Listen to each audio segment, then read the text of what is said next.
So it took a really long time, but I got all the pieces glued on, and it looks like this. So this is the back piece, and yeah, I think it looks really cool. So the next thing I'm going to do is cover it in this faux leather so that the whole thing looks like it's made of leather. But I'm going to be gluing it and making sure to get in all the creases so that it looks like the plates are underneath the layer of leather.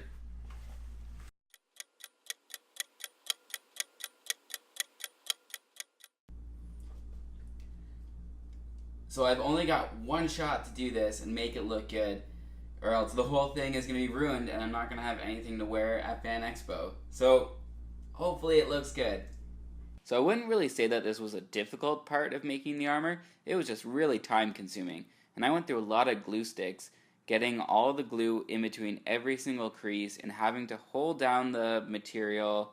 It just took a really long time.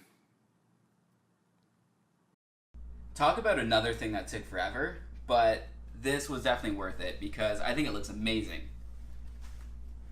So it definitely looks like there are metal plates underneath a layer of leather.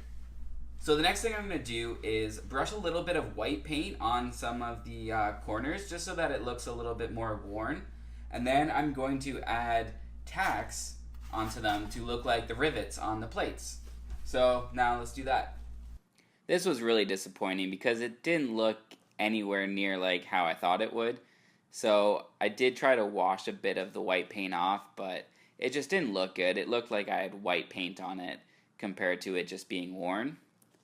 But the rivets were really cool, putting those tacks in, but again, just really time consuming because, you know, each rectangle had 4 tacks in it, and there were over 80 of these rectangles on this piece. Alright, so I'm just going to check in with you guys and show you how I'm doing so far. This is how it's looking, and I'm really excited. It looks awesome. The tacks as rivets really make it pop, and it definitely looks like the armor from the show. So I am extremely happy with it. The painting, not so much. The painting I probably could have done without, but you know, it's not too bad. And the rivets really make it look good, so I'm happy for that. So that brings us to the end of part 2 of my cosplay series. So you're not going to see this armor again until it's fully completed and ready for Fan Expo.